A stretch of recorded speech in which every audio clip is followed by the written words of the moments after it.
My name is Olivia Sorensen. I'm 42 years old and my mom has missed every single one of my son's 18 birthdays. So when she ordered him to cancel the graduation trip he'd spent 2 years saving for to babysit for my sister, my quiet, careful boy did something nobody in this family had ever done. He told her no. She sent him a text that ended with the line, "After everything this family has done for you," he answered with one screenshot, no caption, no explanation. An hour later, my sister called me crying so hard the only word I could make out was camp. But the screenshot was just the opening move because what my mother did at his graduation party in front of 40 guests forced me into a choice I'd been running from since before my son was born. Welcome back to Behind the Closed Doors Revenge, where quiet people finally say the things that took years to say, and families learn what presence actually means. If stories like this tend to find you at the right time, drop a comment below and be sure to subscribe. Let me start with the last birthday because it explains all the others. In March, my son Eli turned 18. We did it simple, the way he likes things. Backyard, burgers, his 3 best friends, my husband Mark burning the first round of buns like always. My mother Judith had been invited a month out. She'd said, "We'll see, honey. You know how things get." I knew exactly how things get. At 6:40, right as Mark carried out the cake, my phone lit up. "Mom." I stepped away from the table because that's what I do. That's what I've always done. Her voice had that breathless pitch I could pick out of a stadium crowd. "Her heart medication," she said. The pharmacy in Kettering closed at 7:15. She couldn't reach her doctor. She was down to nothing.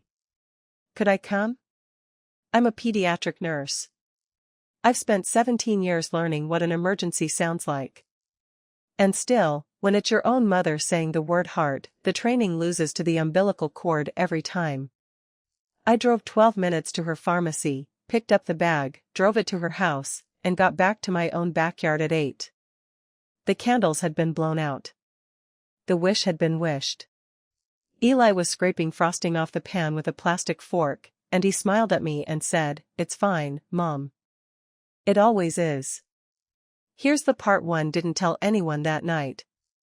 When the pharmacist handed me the bag, I checked the label out of habit. It was a routine refill. Standard schedule. By the count on the bottle, she still had almost 2 weeks of pills sitting at home. I put that in a drawer in the back of my mind the way you do. The drawer was getting full. You should know who I am in this family because it's the whole story. I'm the oldest daughter, the steady one. I work nights on the pediatric floor at a children's hospital in Dayton. And I'm good at my job for the same reason I was good at being Judith Sorensen's daughter. I show up. I stay calm. I absorb. My dad, Frank, was the buffer in our house.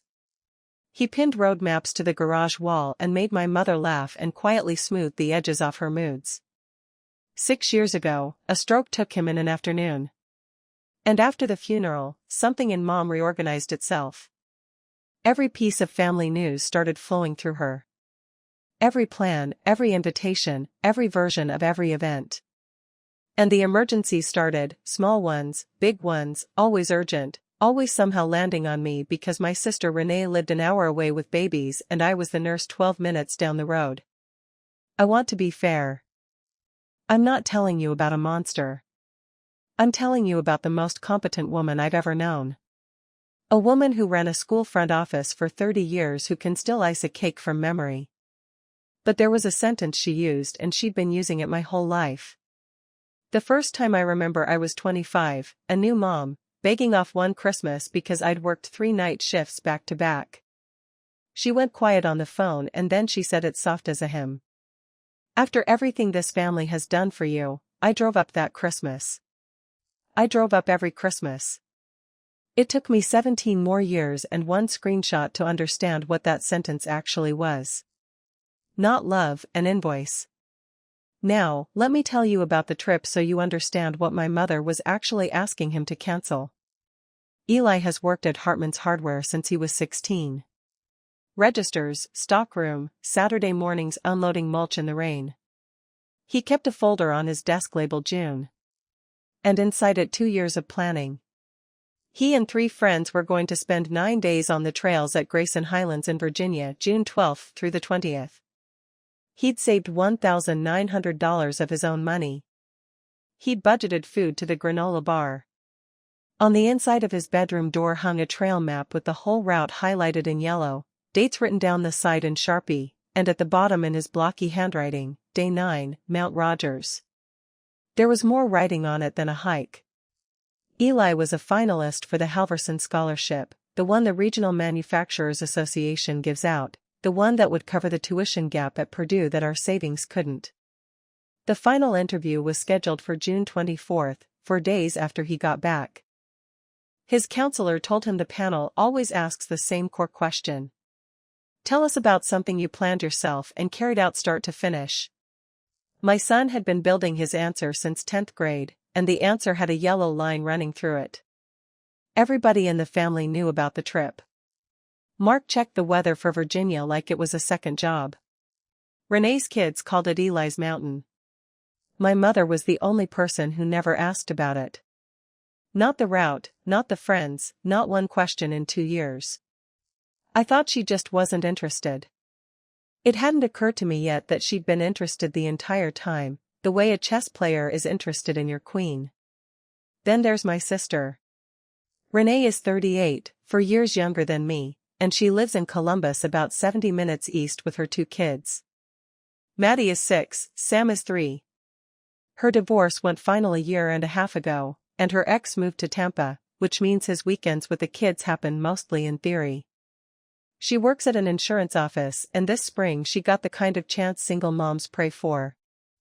A promotion, real money, an office with a door. All she had to do was complete a licensing course, 1 mandatory week in Cincinnati, June 15th through the 19th. I knew all of this the way I knew everything about my sister by then, which is to say through mom. That's the part one needs you to see because I didn't see it for years. Somewhere along the way, Renee and I had stopped calling each other. Not a fight, nothing you could point to. It was just easier to get the news from mom, who talked to each of us daily and passed everything along, always with a little color added. Liv is exhausted. Don't bother her. Renee is a mess. She can't handle one more thing. Your sister said a strange thing about your casserole. Little threads of static year after year until the direct line between us went quiet and every word traveled through her. I used to tell people my mother was the bridge of this family. She loved that. She'd repeat it at church. It took me until this June to understand what she actually was. Not a bridge, a toll booth. And that week in Cincinnati, the one Renee needed so badly, was about to become the most expensive crossing of all our lives. Here's what my quiet support of my mother actually looked like on paper. Because support is a soft word, and the numbers are not. Since 2019, her electric and water bills have come out of my checking account on autopay. She never asked outright. There was a crisis, of course, a scary winter bill, and I set it up temporarily and temporarily turned 6 years old. In 2021, it was the roof, $4,000 cash, because her roofer didn't take checks. I asked one time if I could see the invoice, just once and gently, the way I'd ask a patient's parent about a bruise. She didn't yell. She did something better. She waited until Thanksgiving till the whole table was seated and told everyone, eyes shining, that she never imagined a daughter of hers would bill her own mother. My Aunt Patty didn't pass me the potatoes for 2 years. So, I stopped asking. I paid quietly instead, and I told myself what every daughter like me tells herself, that it was cheaper than the fight. And listen, I'm a nurse, not a fool. I saw the shape of it. But every crisis arrived engineered to be unverifiable and urgent. A burst pipe at 11 at night. Chest pressure on a Sunday. A furnace smell in January. You can't audit a phone call at midnight. You can't tell your widowed mother to get a second opinion on her own heart. It was Mark who finally said the quiet thing out loud last winter doing taxes at the kitchen table. He put down his pen and said, "Liv, 6 years of emergencies and not one of them has ever happened during her church committee week." I laughed. Then I didn't. Then I went and looked at the calendar and he was right. The call came on a Tuesday in the middle of May. I was unloading groceries, phone wedged against my shoulder, and my mother's voice came through bright and brisk. Her committee voice, the one that has never once been asked a question it didn't already have an answer to. "Good news," she said. "It's all settled. Eli will stay with Renee's children June 15th through the 19th. Renee is desperate. Poor thing. That course is mandatory and family steps up. I told her she could count on us." I stood there holding a cold jar of pickles, doing the math. June 15th through the 19th, dead center of the trip. "Mom," I said, "Eli's in Virginia." "Those dates, the trail, he's been planning it for 2 years." There was the smallest pause, and I swear it wasn't surprise. It was a step in a recipe. "A hiking trip," she said, and the warmth drained from the words like a tide going out. "Olivia, your sister's life is falling apart, and he wants a vacation. He's 18. There will be other mountains." I said the interview was 4 days after he got back, that the trip was practically his application. And she laughed. One short note, the scholarship people will be more impressed by a young man who puts family first. "It's settled, honey. I already told Renee." That phrase snagged on something in my chest. Already told Renee. How did my mother know Renee's course dates before Renee had said anything to me about needing help?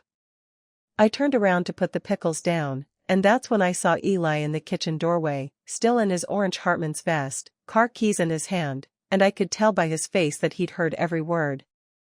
Eli held out his hand for the phone. I want to be honest, my stomach dropped because in our family, you didn't talk back to Grandma. You managed her. You rerouted around her like construction on the interstate. He put the phone on speaker, set it on the counter, and said, "Hi, Grandma. It's Eli," I heard. "I want to answer for myself." Her voice went to syrup instantly.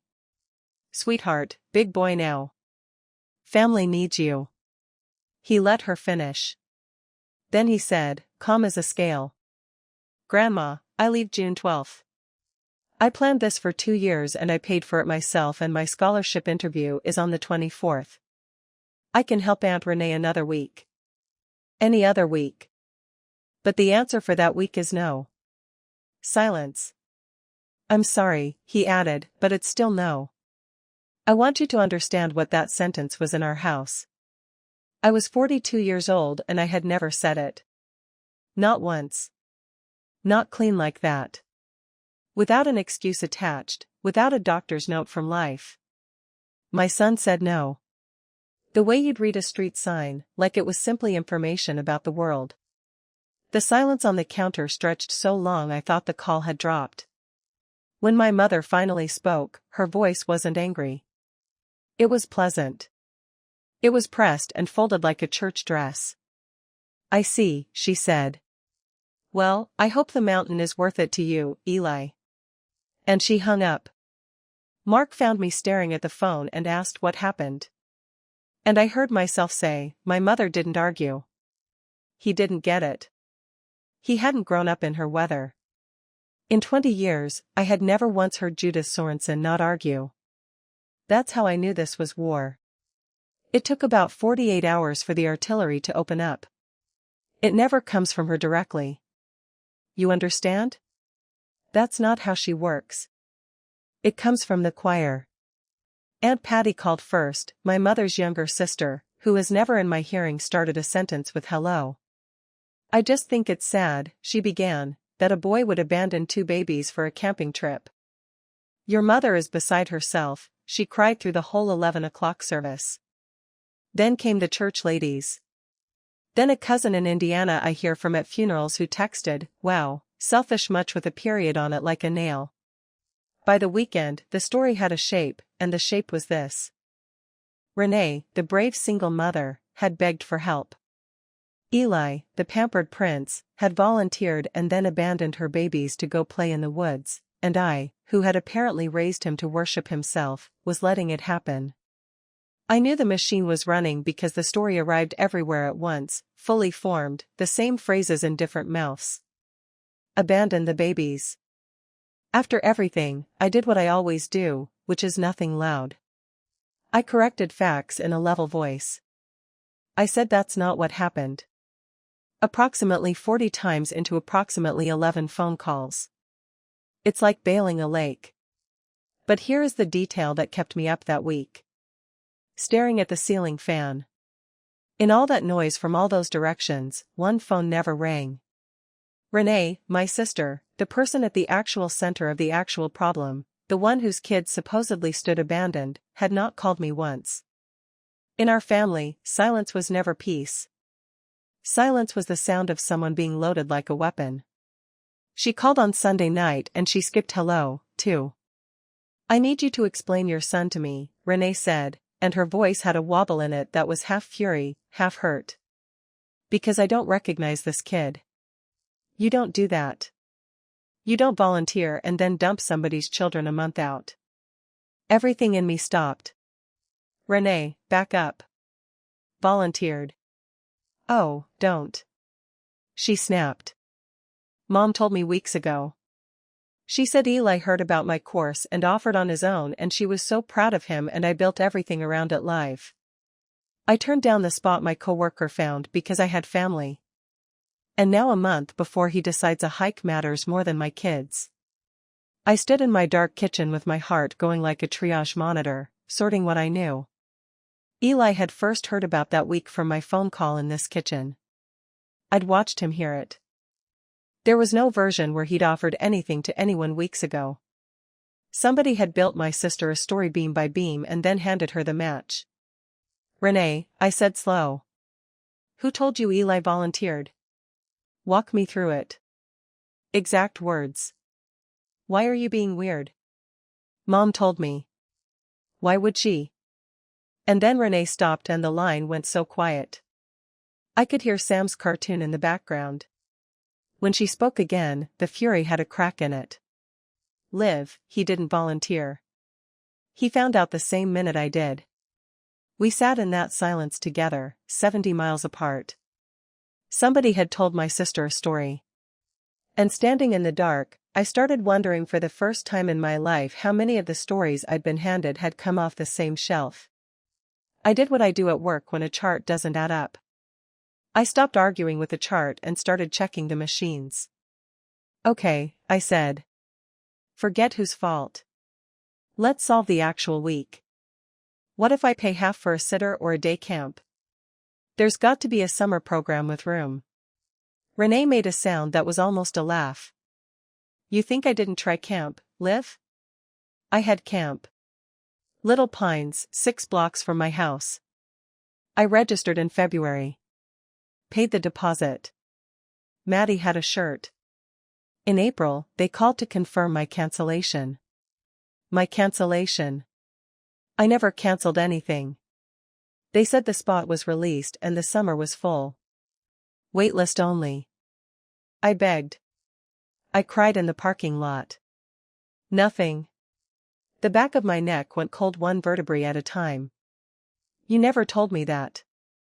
I told Mom, she said, and there it was again. The toll booth standing right in the middle of the road.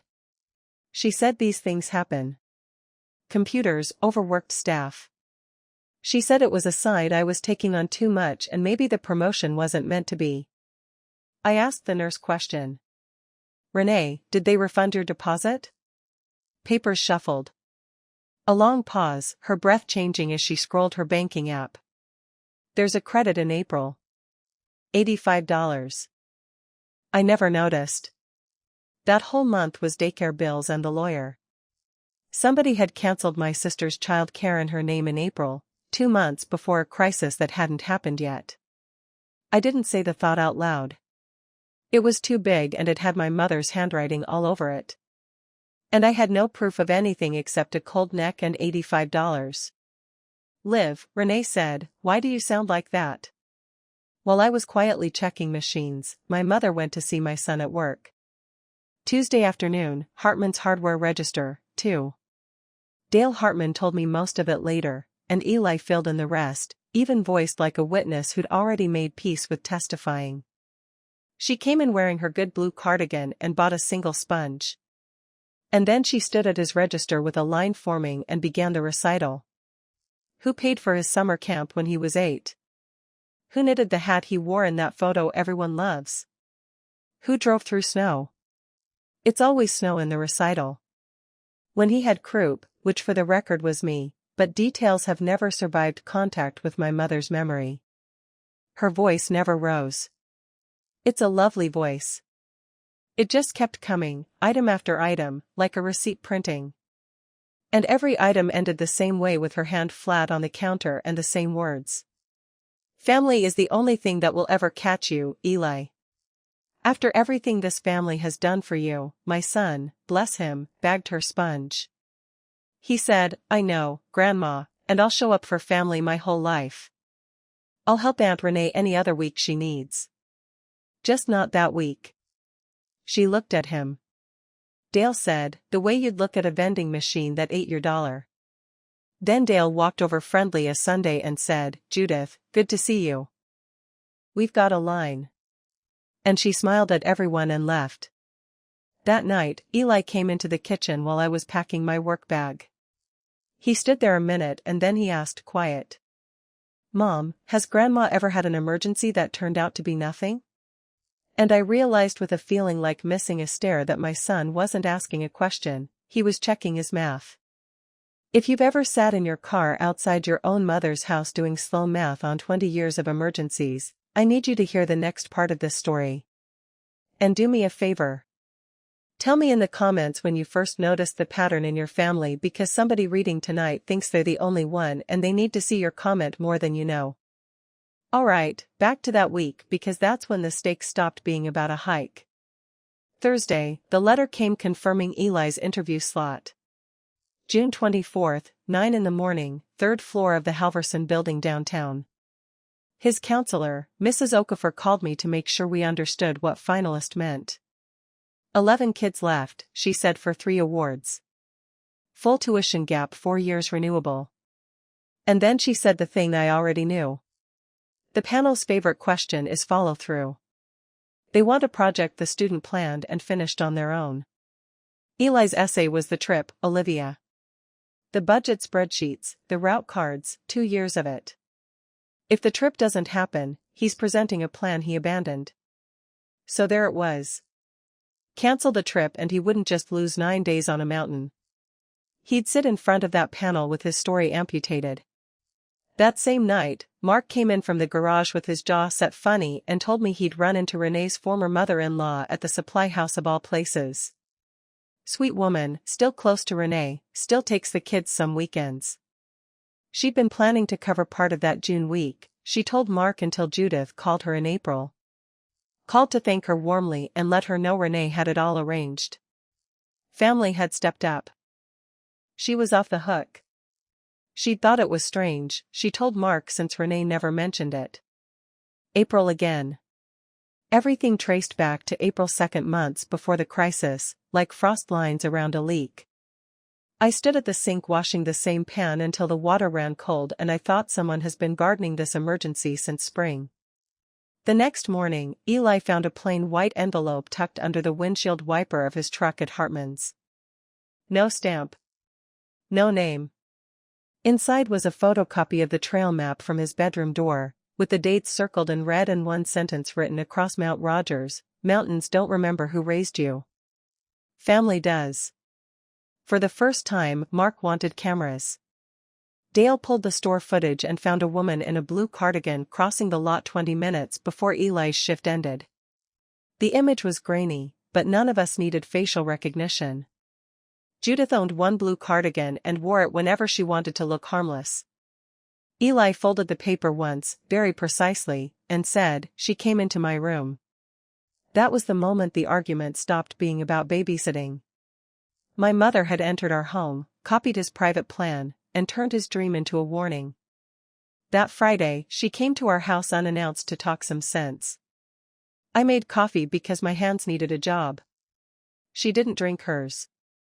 She walked down the hall as if inspecting a rental and stopped at Eli's open door, and for a long moment she just stood there looking at the trail map taped inside it.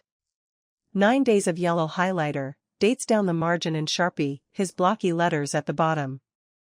Day 9, Mount Rogers. I watched my mother's face do something I'd never seen it do. It went unguarded. Maps, she said almost to herself. Your father used to pin maps in the garage, places we never went. For 1 second, I could see all the way down to some room in her I'd never been allowed into.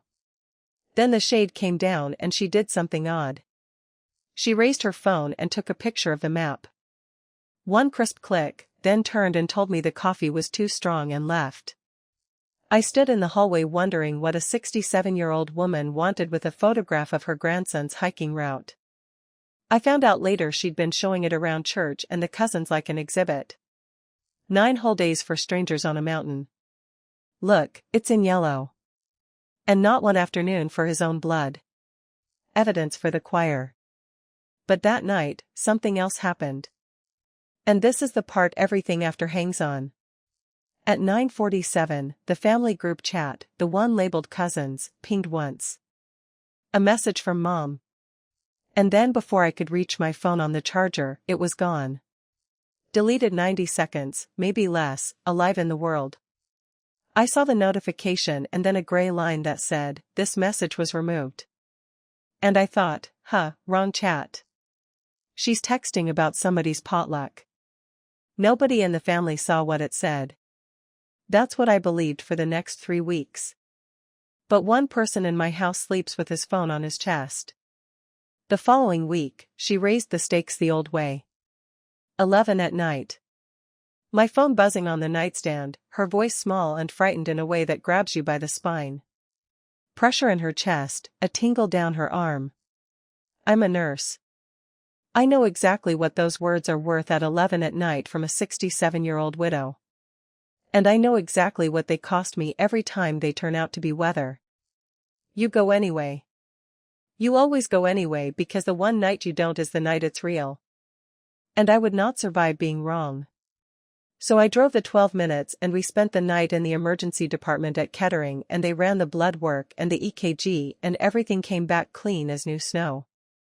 The attending was kind about it. Anxiety can produce genuine symptoms, he said.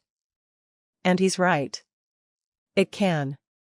And I nodded along with my badge, practically burning a hole in my purse. Here's what that clean night cost. It was the night of the senior awards ceremony, the one where they announced the Halverson finalists on stage in the gym with the parents standing up while people clapped. Mark went. He filmed it on his phone, Eli in his good shirt, squinting into the lights and an empty aisle seat where I was supposed to be. I watched the video at 4 a.m. in an ER parking lot. And one more thing, and I want you to sit with it the way I had to. Around 2 a.m. between tests, my mother, gowned and wired and supposedly at death's door, rolled her head toward me on the pillow and in a perfectly ordinary voice asked, "So, did Renee call you about June yet?" The tests were clean. But sitting in that plastic chair, I started running tests of my own backward over 20 years. I came home the next morning gray as dishwater and found Eli at the table eating cereal before his shift. I apologized for missing the ceremony. He shrugged it off. Said Dad filmed it. Said the lights were dumb anyway. And then he sat there a second spoon down doing the thing he does before he says something he's rehearsed. Mom, I want to show you something. Don't be mad that I never showed you before. He slid his phone across the table. It was a note. The kind you keep in your pocket app. And the title of it was G's Emergencies.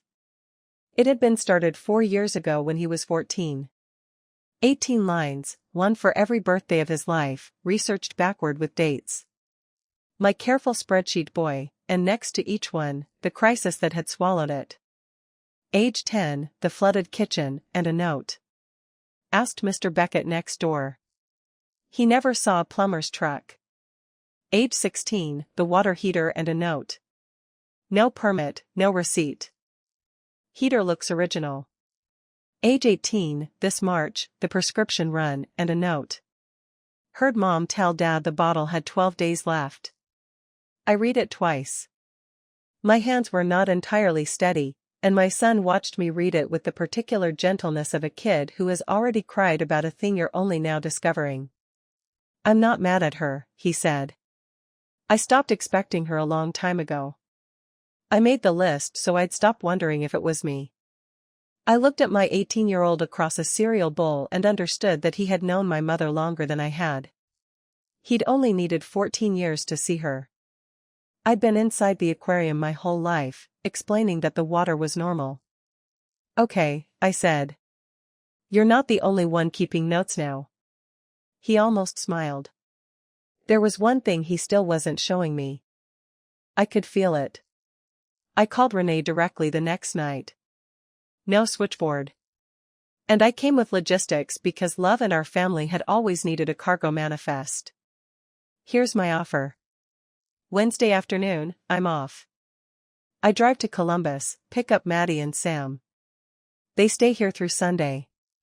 Mark's grilling. Eli's gone, but the pool pass works. And I'll cover a sitter for Monday through Wednesday morning. You do your course. Every box gets checked. There was a silence I didn't understand. Then Renee said in a voice like she was reading off a card someone had handed her. Mom said you'd do this. I waited. She said you'd swoop in with some half version so you could look reasonable. She said it's scraps, Liv. That taking it means letting you and Eli win, and that if I hold the line, the family will finally step up the way it's supposed to. I sat down slowly on the edge of the tub, phone against my ear, and I had the strangest sensation like watching a surgical drape pulled back. There it was, the machinery running in real time in my sister's mouth. Not Renee's thoughts, installed thoughts. Renee, I said, listen to yourself. I'm offering to take your kids for 5 days and pay for a sitter, and somebody has coached you to hear it as an attack. She was quiet a long time. When her voice came back, it was small, the little sister voice from the top bunk, and what it asked broke my heart and started mending it in the same second. Liv, did Eli ever actually volunteer? Because Mom swears, she swears on Daddy. Sunday dinners of my childhood went through me like a chill. No, honey, I said. He never did. And 70 miles away, I heard my sister start to understand. 2 days before graduation, my mother called me with her final offer, except she'd never once in her life called it an offer. I've spoken to Pastor Rick, she opened. Which is how you know the choir has been fully briefed. Everyone agrees this has gone on long enough. Tell Eli to do the right thing and all of this unpleasantness disappears. Or don't. And you can explain to people why I wasn't at that graduation. There it was. Attendance at her only grandson's graduation offered like a hostage exchange. And something in me worn smooth by that night, and that list with its 18 lines just stopped negotiating. Mom, I said, you've missed 18 birthdays. Why would graduation be different? I heard her breath change. I'd gone off script. The script says, I apologize for her feelings and find a middle. Excuse me, she said, and I said, tired. You heard me. And we hung up on each other. And my hand shook for an hour, which is embarrassing to admit at 42. And also the truest thing I can tell you. So she went around me. At 12:08 that night, Eli's phone lit up on the kitchen counter next to the graduation programs. A text from Grandma. He read it standing up. I watched his face and read it upside down. The way mothers read everything. It was long. It was beautifully built.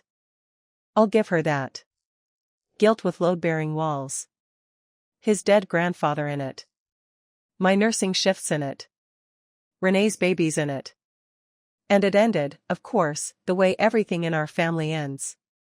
After everything this family has done for you, Eli stood very still. Then he sat down, opened his photo album, scrolled back 3 weeks like a man who knew the exact drawer, tapped once, and hit send. No caption, one screenshot. He put the phone face down on the counter and picked up his fork. I didn't know yet what he'd sent. I want that on the record because people ask me later why I let him, and the answer is there was nothing to let. My son had already done it quietly between bites of spaghetti the way he does everything. What I saw was this. His phone face down, his shoulders easy for the first time in 3 weeks. And when I asked what he'd texted back, he said just something true, which from Eli is an entire congressional testimony. Across town, though, something had gone off the rails, and you could feel it in the silence. Grandma always answers. Grandma answered texts like a woodpecker. 8:30, nothing on his screen. When he finally flipped it, you could see the little line that said Grandma was typing, and then it vanished. Typing. Vanished. I've stood in rooms where a monitor does that. It's never nothing. At 8:40, my phone rang once and stopped. Mom. She'd hung up before I could answer, which had never happened in recorded history. At 9:10, it rang again, and this time it wasn't her. Renee. I picked up and my sister was crying. Not angry crying, not frustrated crying, a kind I hadn't heard from her since Dad died. Gulping, drowning, crying, and I could only catch pieces. She and the whole time in the camp, lived the camp. My skin went cold arm to arm. Renee, slow down. What about the camp? But she couldn't get there yet. And while she was trying, I looked up and Eli was standing in the kitchen doorway with his phone in his hand and an expression I'd never seen on him, older than 18 by a mile. Mom, he said. There's something I should have shown you 3 weeks ago. He set the phone in my hand the way you hand somebody a sleeping baby or a live grenade. It was a screenshot of the cousins group chat. Timestamp. 9:47 at night. 3 Fridays ago. The night of the map. A gray bubble from Mom. The message she'd deleted inside of 2 minutes. The one I'd assumed was somebody's potluck. My mother types long, but I'll read it to you the way it's burned into me. Renee is in a panic about the June week, just like I said she would be. I told her Eli volunteered. Better he learns family comes first while he's young. Don't mention the camp. I canceled that back in April. If I'm the one who fixes this, maybe this family remembers who they'd be without me. They only come when something is broken. She'd meant it for Carol Hicks, her best friend since high school. In her contacts, Carol H. sits one line above cousins. One fat thumb, one wrong tap, 90 seconds in the wild. Every adult in that chat had been asleep or working. But a boy who just turned 18, a boy who sleeps with his phone on his chest, had felt a buzz. Read it, understood in one, read exactly what it was, screenshotted it, and said nothing for 3 weeks. Why didn't you show me? I whispered. He looked at the floor. Because it would break you, he said. And I figured I could just go on the trip and let it stay buried. But then she sent me that text. Mom. She put Grandpa in it. On the phone. Renee had finally found her voice. And what she'd found out was this. She'd called Little Pines that evening about next summer, and the director, apologetic, confused, had pulled the April record. The cancellation call had come from Renee's own emergency contact, her mother. She watched me cry about that camp. Renee kept saying, Liv, she watched me cry for a month. Renee and I made one more call before midnight. We asked Little Pines to email the original cancellation note. The director hesitated, then sent a scanned intake sheet with a handwritten notation. Grandmother confirmed family coverage, mother unavailable at work. Under it sat my mother's phone number and the last 4 digits of the card used for the original deposit, the card Renee had given Judith for emergencies. There it was, not confusion, not an accidental click, not a stressed employee. A sequence. She had used Renee's emergency authority to cancel the camp, dismissed the former mother-in-law, promised Eli without asking him, and then announced a crisis only she could solve. My mother had not responded to a family emergency. She had manufactured one and placed herself at the center like a fire chief carrying matches. Renee and I stayed on the phone for 2 hours that night. The longest we'd talked in 10 years, and we did the thing you do after a diagnosis. We went back through the chart. The flooded kitchen the year Eli turned 10 when she called me sobbing at his party. The one Mr. Beckett never saw a plumber for it. The water heater with no receipt. The prescription with 12 days left in the bottle. The course dates she'd known before I did. The mother-in-law called off in April. The camp killed in April. Some of it was real. That's the terrible part. The broken wrist in 2022 was real. I set the appointments myself. Dad's death was real. And her grief was real. I'd stake my license on it. She mixed her lies with true things the way you cut a drug to stretch it. And that's why none of us caught the taste. And then Renee told me the one I didn't know. And this is the only time that night I felt something other than cold. A few months after Dad died, Renee found her at the kitchen table with the calendar, the big one from the bank with the kittens on it, and it was blank. A whole month, white as a field. And Mom looked up at her and said, "Your father was dead 3 days before anyone called me back." 3 days. I did the math and it was probably true. We were drowning. All of us. Funeral and probate and casseroles. Nobody called the house because the house was where the sadness lived. She sat in it alone for 3 days and I think something in her decided never again and started building sirens. I held that thought gently the way I'd hold anyone's broken thing. Then Renee said, "I keep trying to feel sorry for her, Liv." Then I remember she watched me cry about that camp for a month. Yeah, both things were true. Only one of them was our responsibility. Before I tell you what my mother said when I stood in her kitchen the next morning, I want to ask you something just between us. If a sentence like, "After everything we've done for you has ever been handed to you like a bill for your own childhood," put the word bill in the comments. I read every one of them. And I promise you, the comment section under stories like this is the least lonely place on the internet. Alright, Kettering. 12 minutes, for stoplights, one speech I rehearsed and never gave. She was at the counter watering her violets when I walked in and she said, "Coffee." Like it was any Tuesday, and I put my phone on the counter with the screenshot open and said nothing at all. My mother put on her glasses. She read it top to bottom. No flinch, no color change. A woman reviewing minutes from a meeting she chaired. Then she took her glasses off, folded them, and slid the phone back to me. "Well," she said, "it's rude to read other people's mail."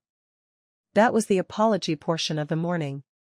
And then when I just stood there, she straightened her spine and she gave me the closest thing to a confession I will ever get from Judith Sorensen. "Everything I have ever done was to hold this family together. You scattered, all of you. Somebody had to be the reason you still showed up. I did what mothers do. Someday you'll understand." I looked for shame in her face the way you look for a pulse methodically in more than one place. It wasn't there. And then she smiled tidy and terrible and said the thing that told me exactly how deep this went. "Renee will forgive me by Sunday. She always needs me by Sunday." I picked up my phone at the door. I stopped and I didn't yell because you can't outshout a church bell. I said, "Graduation is Friday. Come if you want. Come as a guest, not as a creditor." Driving home, my hands were steady on the wheel, and that scared me more than shaking ever had. Here's what I expected on Friday. An empty seat and a story about her blood pressure making the rounds by Saturday. Here's what I got instead. My mother arrived at the field house 40 minutes early in the floral dress she saves for weddings and took a seat in the second row dead center. She waved at Eli's friends by name. She filmed the processional on her phone, narrating softly to the grandmother next to her. "That one's mine, the tall one. He's going to Purdue." She glowed. "If you'd met her that afternoon, you'd have wanted her for your own grandma, and that's not an insult to you. It's her gift." I sat 2 seats down and understood something that took the air out of me. The ultimatum had never been about staying away. Staying away was leverage, and showing up was leverage, and there was no move she could make that wasn't leverage, because the game was the whole board. Guests don't exist in her world, only creditors. After the caps went up and the gym emptied onto the lawn, she found us for photos.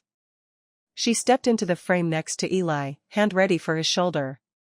And my son did a thing so small and so seismic that only 3 people on earth felt the ground move. He smiled, polite as ever, and said, "I'd like one with just mom and dad first." That's all. No scene. She stood outside the frame while the shutter clicked. And for the length of that click, nobody rearranged the world to make room for her. And I watched her experience that for possibly the first time since Eisenhower. She left before the cake pops. No goodbye. That night, she called Eli's phone at 9. He looked at it ring. He let it. And then he went back to rolling socks into his pack. And God help me, I let him let it. She called my phone at 11. And I knew before I answered what genre we'd be in. The small voice, the frightened breathing pitched perfectly for a nurse's ear. "Libby," she said, a name she uses twice a decade. "I don't feel right. My heart's doing that flutter. Maybe it's nothing. With everything happening, I keep thinking, what if I don't have many chances left to make this right?" 20 years, that script had worked. It worked because it was aimed at the exact joint in me where the nurse meets the daughter and both of them are on call. I sat on the edge of my bed in the dark next to my sleeping husband. And I listened all the way through. The flutter, the dizziness that moved when I asked about it, the sigh, "Don't worry about me. You have the party tomorrow." And I heard it finally, for what it was, a fire alarm wired to a doorbell button.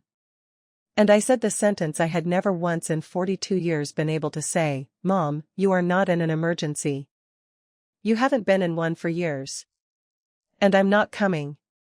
Silence long enough to rid a river. Then her voice came back with the temperature dropped out of it. "I see. Well, I hope you can live with this conversation, Olivia." She hung up. I sat there and then I did something that mattered more than the sentence. I opened my laptop, went into my bank, and canceled the autopay that had been running since 2019. Then I wrote her an email. Short, awake at midnight. Sunday dinner at our house. Every week, 6 o'clock, your chair at the table. Planned help whenever you need it. Rides, doctors, groceries.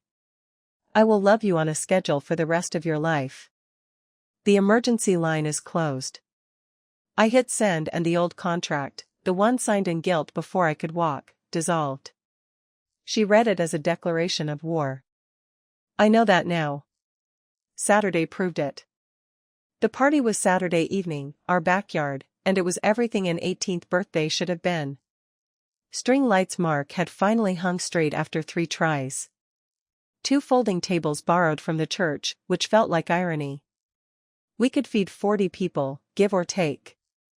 Dale from the hardware store, half the pediatric floor bearing a sheet cake shaped like a mountain because nurses commit. And Renee early with both kids, which had not happened in years. She came at 4 to help set up, and we stood side by side slicing fruit, no switchboard between us, talking to each other in our own words for the first time since maybe high school. And Maddie ran the yard shrieking with Sam behind her like a duckling. At some point, Renee bumped my hip and said, "Scraps, huh?" And we laughed until the knife wasn't safe. By the back door sat Eli's pack, fully loaded, boots laced through the straps because the boys were leaving at 5 the next morning. Kids kept going over to it like it was a celebrity. He'd taped his route card to the top flap, and I'd catch him touching the buckle now and then, the way you'd touch a passport. At 10:06, over the music and the grill smoke, I heard it. A car door out front, not slammed, closed firmly the way a gavel comes down in a courtroom where the judge has already decided. Renee's head came up. Mark's tongue stopped mid-flip.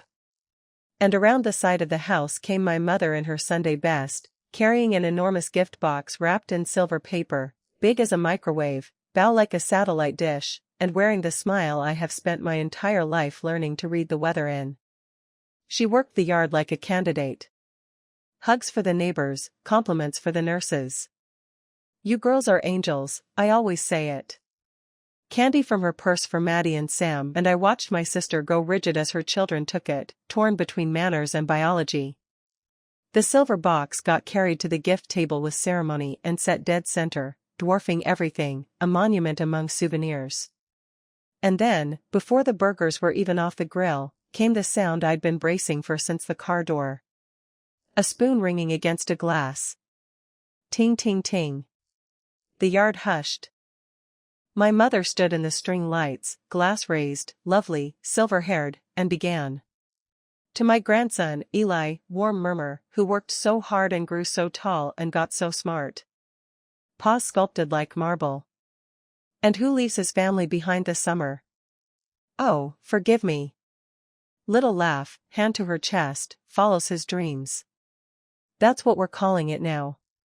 Half the yard laughed. The half that didn't know. The other half studied the grass. Patty called out, Amen. My mother sailed on. Something about how she prayed he'd someday learn what mattered, raised her glass to family, the ones who stay, and drank. Later, while people mingled, Eli opened gifts, and when he lifted the lid off the silver monument, the tissue paper parted around a picture frame, heavy, ornate gold. Inside it, a photograph of Judith in a hospital chair holding a newborn. Him engraved into the metal at the bottom in cursive that must have cost extra. Don't forget who held you first. The yard did that thing where everyone says it because the alternative is silence. Eli read the engraving twice. Then he looked up, found her eyes across the lawn, and said clearly, Thanks, Grandma. Mom was in the bed, right? I got to her before the next round of ringing glass, took her elbow gently, the way I take elbows for a living, and steered us behind the beam trellis where the string lights don't quite reach. And in the shadow, the mask came off so fast I heard it hit the ground. Behind the beam trellis, I handed her the photocopied map from Eli's windshield. Her eyes flicked toward it and away. That tiny movement was the first honest answer she had given me all summer.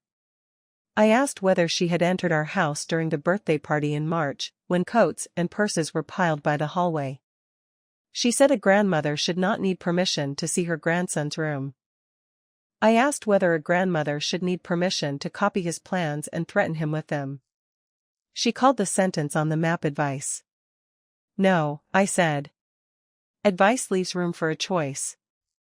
That was a ransom note written in family language. Cancel the trip, she said. No syrup left, just the bare wire underneath. He listens to you. One phone call to those boys' parents and this ends. Renee needs him. I told everyone he'd step up. Olivia, if that child gets in that car tomorrow morning, you have no mother. Do you hear me? None. And there it was. The whole religion in one breath. Attendance as ransom, love as invoice, and now excommunication as the final markdown. She searched my face for the flinch. It's always been there. That flinch. Standard equipment on the daughter model she ordered. She'd cached it at Thanksgiving tables and hospital bedsides and one Christmas when I was 25. And she reached for it now with total confidence. The way you flip a light switch in your own house after everything this family has done for you. She began. And I just let the sentence sit there. Didn't pick it up. It's amazing the sound an old key makes scratching at a lock. You've finally changed. You're my mother. I said tomorrow you'll still be my mother. And tomorrow morning he'll be in Virginia. Both things are going to be true at the same time, Mom. That's the new arrangement. She stared at me the way you'd stare at a vending machine that ate your dollar. And then she rebuilt her face bone by bone, turned, and walked back into the light, spine straight, greeting a neighbor by name on the way. I stood behind the trellis and let out one long breath. I thought the war was over. I'd forgotten that my mother has never once left a stage without a final act. At 8:04, Mark carried out the cake, the mountain one from my night shift crew with a hiker made of frosting halfway up the side and stuck along the summit. 18 candles because Eli had grinned and said, "We never got to light these ones properly." Everybody crowded in. Phones came up. Renee corralled Sam onto her hip. Mark flicked the lighter and the little flames stood up one by one and 40 people took a breath to sing. The crash came from my left. A glass hitting the patio stones. And then my mother, gripping the edge of the folding table so hard it jumped. Her other hand climbing to her chest, fingers spread, clutching. Her face had gone gray. Not pale gray. The color I know better than any color in the world. The color that means the night is about to become paperwork. She took one loud ragged breath, said, "Something's wrong," and went down into the nearest chair like a puppet with a cut string. Patty screamed. Someone knocked over the lemonade. A neighbor shouted about calling an ambulance. And a nurse from my floor started forward on reflex and then stopped because every face in that yard, all 40 of them, one after another, did the same thing. They turned and looked at me. The nurse, the daughter, the one who'd know what to do. The candles hissed on the mountain. Sam started to cry somewhere behind me. And I stood in the grass with 20 years of training in my hands and 42 years of my mother in my chest. And I understood with a clarity that felt like cold water that this moment had been built for me. An audience, a crisis, a boy with a backpack by the door and a car coming at 5 in the morning. 1 second. That's what I had. And I used it to decide once and forever which of those 2 women walked toward that chair. Both of them walked, as it turns out. But the nurse got there first. I knelt in the grass beside her chair, and I did my job fully, gently, the way I have done it 10,000 times for other people's mothers. 2 fingers to her wrist, eyes on my watch. "Mom, look at me." "Where is it?" Point with 1 finger. Her eyes found mine.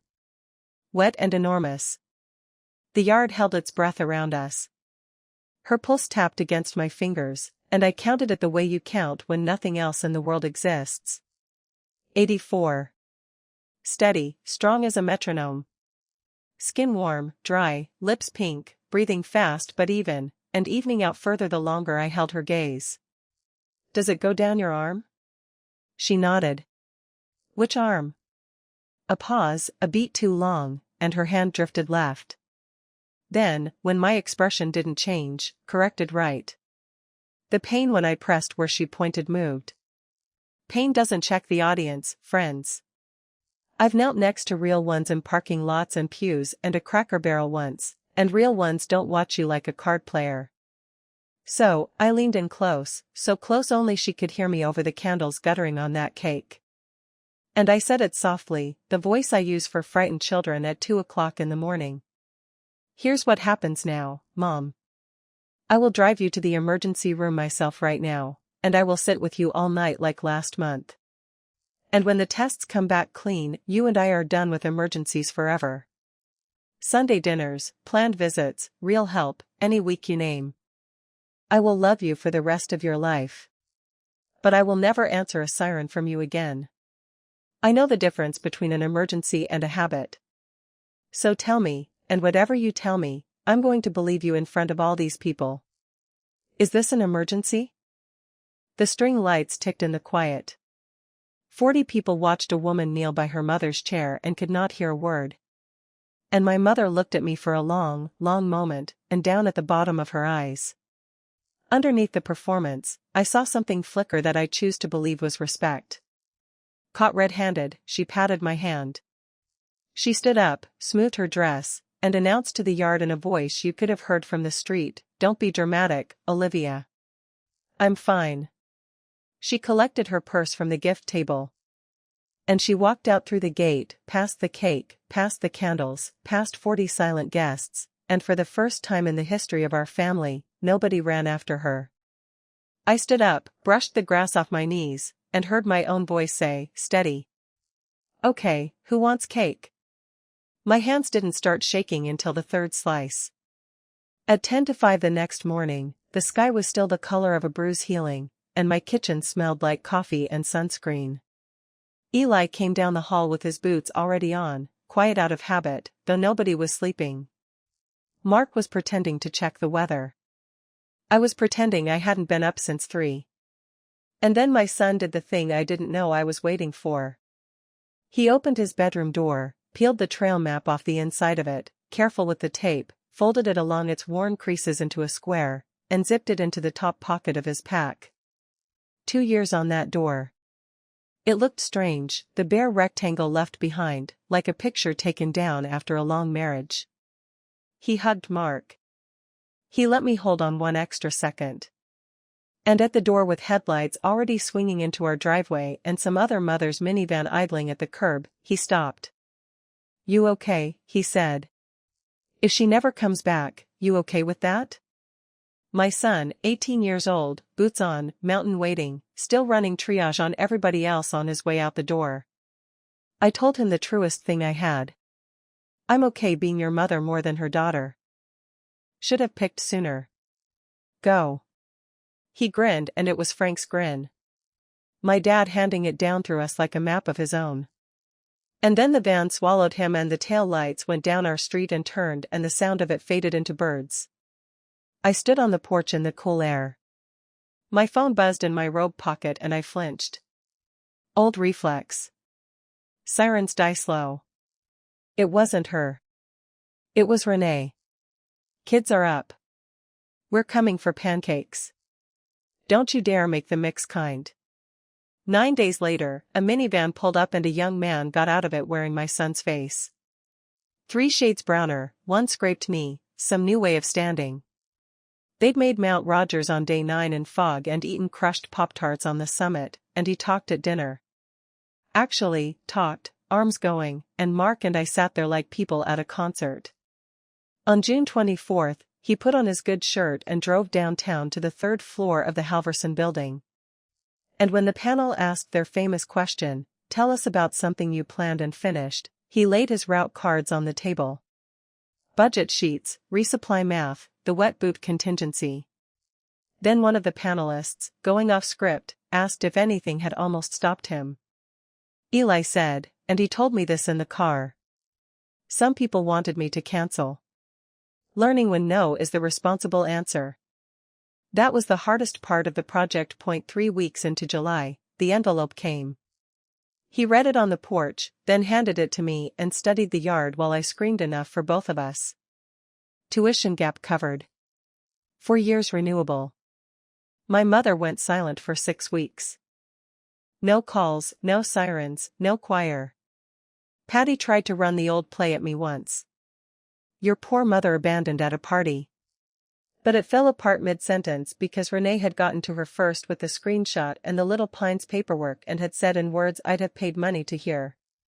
Aunt Patty, she canceled my kids' camp herself. I'm done being her ambulance. Liv is done being her wallet. When the choir loses its soloist, it gets very quiet. Then on a Thursday in late July, my phone rang and it was her. And my whole body braced out of habit and her voice was ordinary small talk voice. "I was thinking," she said as if 6 weeks were 6 minutes about this Sunday. "Is that offer still open?" She came at 6. She brought rolls from the store. Store rolls. My mother who once baked for a governor's fundraiser. And I understood the rolls were the closest thing to a white flag her hands could carry. She sat in the guest chair, not the head. She asked Mark about the garage. She was for 1 hour a grandmother at a dinner. She only reached for the old script once when the pot roast came out and she started, you know, after everything. And then the sentence just ran out of road because nobody at the table picked it up. Not me, not Renee. It fell on the floor and lay there. And she looked at it and she passed the green beans. The emergencies stopped. Not because she transformed. I don't believe in that and I won't sell it to you. They stopped, I think, because sirens are for people who run and nobody runs anymore. We walk on schedule every Sunday. And it turns out that's a thing she can survive. Renee got the promotion, hired an actual sitter with actual money, and calls me directly every week. No switchboard, no toll. Some Sundays my mother is wonderful. Some Sundays she's a lot. Every Sunday she's a guest. This March, Eli turned 19. He drove home from Purdue with laundry and a beard attempt. And we did the backyard again, small burgers, the same string lights. My mother RSVP'd on Tuesday like everyone else. She came at 4, brought a card with cash in it like grandmothers do. Told one good story about my dad and a road map of Kentucky. Kissed Eli on the cheek at 5 and drove herself home while it was still light out. No flat tires, no flutters, no calls at 11 o'clock. I stood at the grill watching her tail lights go and I thought about the sentence she typed by accident. The truest thing she ever said. They only come when something is broken. Because look at this yard. Nothing was broken and people came anyway. Here's what those 2 years taught me. If you want it in one line, being needed is a bill somebody else writes you. Being loved is a door you can walk through freely. And family, the kind worth keeping, is the second thing. That's my story. 18 birthdays, 1 screenshot, a map folded into a backpack. If someone in your life only shows up when something's breaking, maybe it's time for the triage question. Is this an emergency or a habit? If this story gave you words you needed, share it with the person who answers every siren.